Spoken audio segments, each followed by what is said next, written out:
All of his co-workers were gone. What could it mean?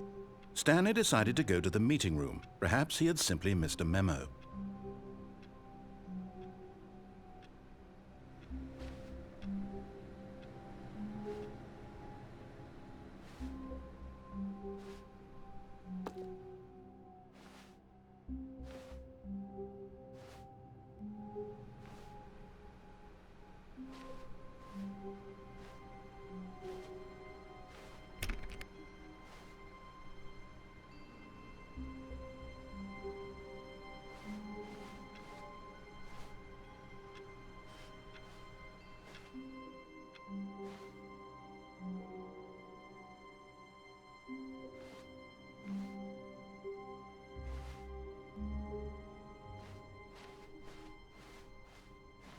When Stanley came to a set of 2 open doors, he entered the door on his left. This was not the correct way to the meeting room, and Stanley knew it perfectly well. Perhaps he wanted to stop by the employee lounge first, just to admire it.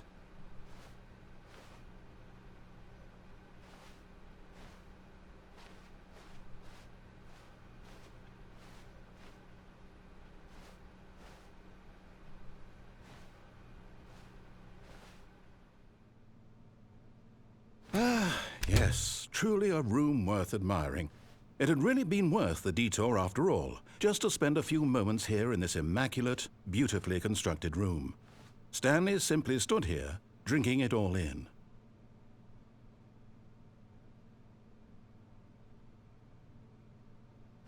But eager to get back to business, Stanley took the first open door on his left.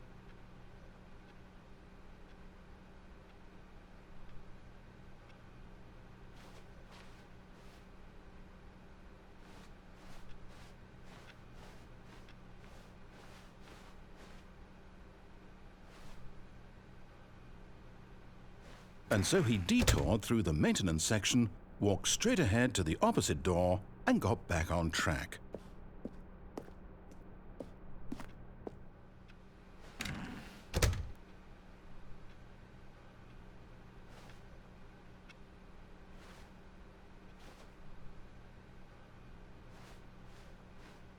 Yet there was not a single person here either.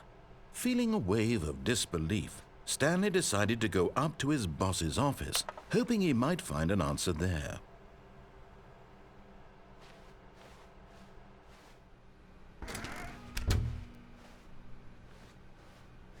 Coming to a staircase, Stanley walked upstairs to his boss's office.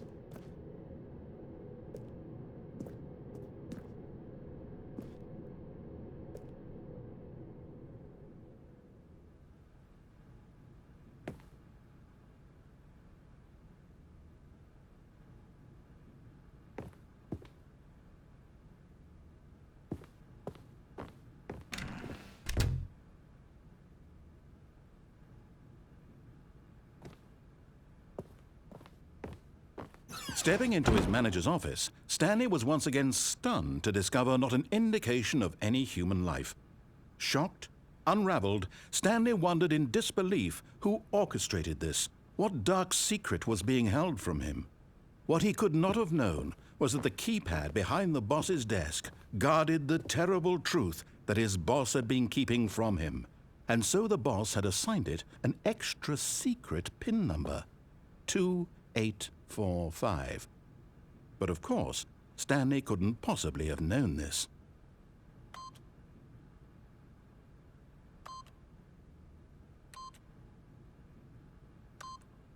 Yet incredibly, by simply pushing random buttons on the keypad, Stanley happened to input the correct code by sheer luck.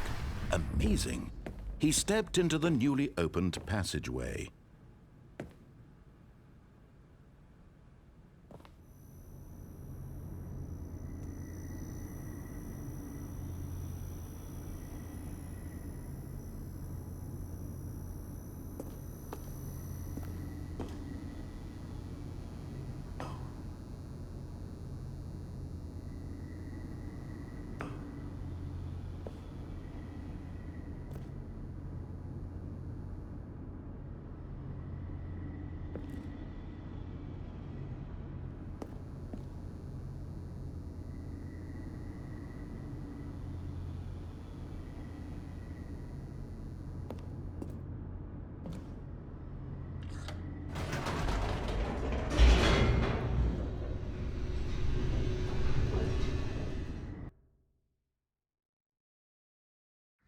Descending deeper into the building, Stanley realized he felt a bit peculiar. It was a stirring of emotion in his chest, as though he felt more free to think for himself, to question the nature of his job. Why did he feel this now, when for years it had never occurred to him? This question would not go unanswered for long.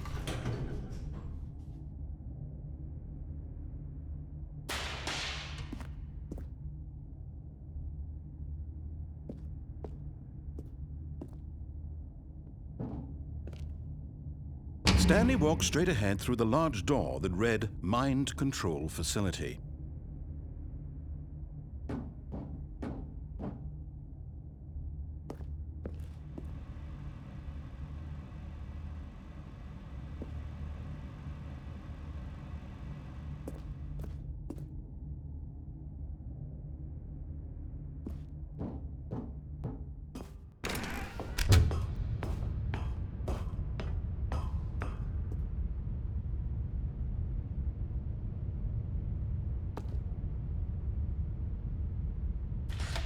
The lights rose on an enormous room packed with television screens. What horrible secret did this place hold? Stanley thought to himself. Did he have the strength to find out?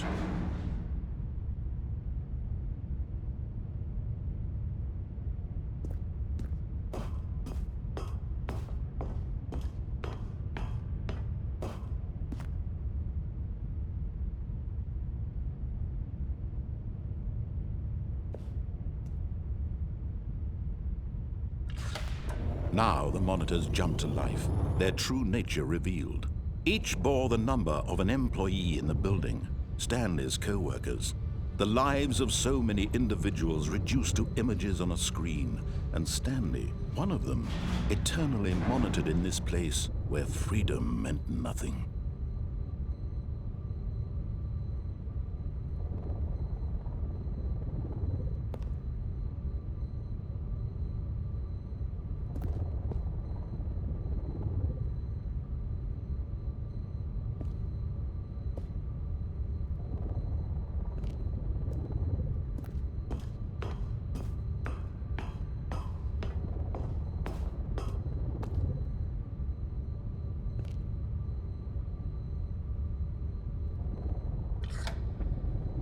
This mind control facility, it was too horrible to believe. It couldn't be true. Had Stanley really been under someone's control all this time? Was this the only reason he was happy with his boring job? That his emotions had been manipulated to accept it blindly?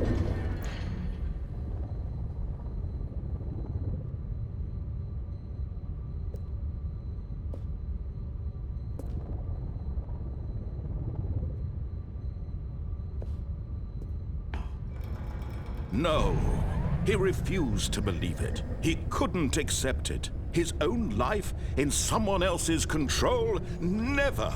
It was unthinkable, wasn't it? Was it even possible? Had he truly spent his entire life utterly blind to the world?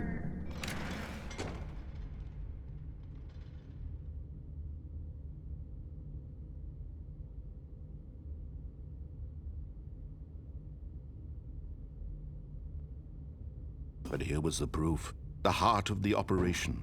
Controls labeled with emotions. Happy, or sad, or content. Walking, eating, working. All of it monitored and commanded from this very place. And as the cold reality of his past began to sink in, Stanley decided that this machinery would never again exert its terrible power over another human life. For he would dismantle the controls once and for all.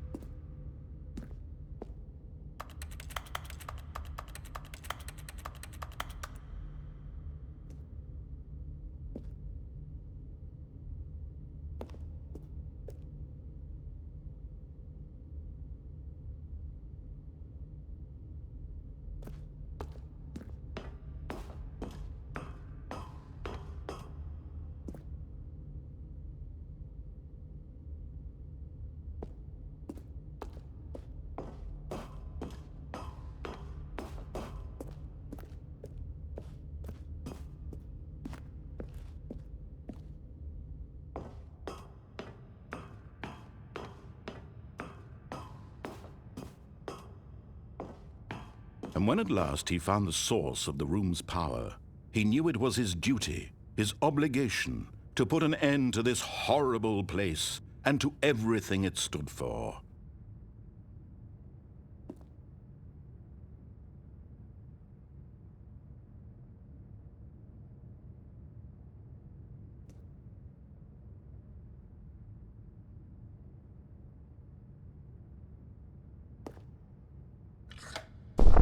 Oh, Stanley, you didn't just activate the controls, did you? After they kept you enslaved all these years, you go and you try to take control of the machine for yourself. Is that what you wanted? Control?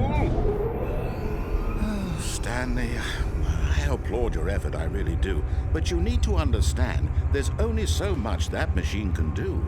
You were supposed to let it go, turn the controls off, and leave. If you want to throw my story off track, you're going to have to do much better than that. I'm afraid you don't have nearly the power you think you do. For example, and I believe you'll find this pertinent, Stanley suddenly realized he had just initiated the network's emergency detonation system. In the event that this machine is activated without proper DNA identification, nuclear detonators are set to explode, eliminating the entire complex.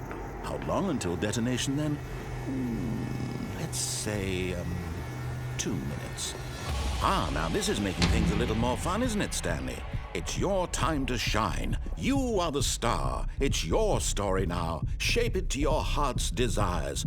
Oh, this is much better than what I had in mind. What a shame we have so little time left to enjoy it. Mere moments until the bomb goes off. But what precious moments each one of them is. More time to talk about you, about me, where we're going, what all this means. I barely know where to start. What's that? You'd like to know where your co-workers are? A moment of solace before you're obliterated? All right, I'm in a good mood. You're gonna die anyway. I'll tell you exactly what happened to them. I erased them. I turned off the machine. I set you free. Of course, that was merely in this instance of the story. Sometimes when I tell it, I simply let you sit there in your office forever, pushing buttons endlessly and then dying alone. Other times, I let the office sink into the ground, swallowing everyone inside, or I let it burn to a crisp. I have to say this, though, this version of events has been rather amusing. Watching you try to make sense of everything and take back the control wrested away from you, it's quite rich. I almost hate to see it go. But I'm sure whatever I come up with on the next go-around will be even better. My goodness, only 34 seconds left. But I'm enjoying this so much. You know what? To hell with it. I'm going to put some extra time on the clock, why not? These are precious additional seconds, Stanley. Time doesn't grow on trees. Oh dear me, what's the matter, Stanley? Is it that you have no idea where you're going or what you're supposed to be doing right now? Or did you just assume when you saw that timer that something in this room was capable of turning it off? I mean, look at you. Running from button to button, screen to screen, clicking on every little thing in this room. These numbered buttons, no, these colored ones. Or maybe this big red button, or this door. Everything, anything, something here will save me. Why would you think that, Stanley? That this video game can be beaten? Won? Solved? Do you have any idea what your purpose in this place is? Stanley, you're in for quite a disappointment. But here's a spoiler for you. That timer isn't a catalyst to keep the action moving along.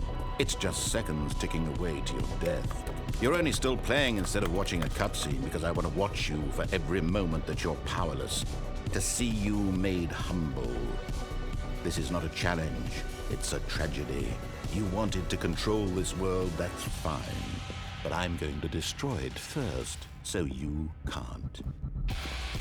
Take a look at the clock, Stanley. That's 30 seconds you have left to struggle. 30 seconds until a big boom and then nothing. No ending here, just you being blown to pieces. Will you cling desperately to your frail life, or will you let it go peacefully? Another choice.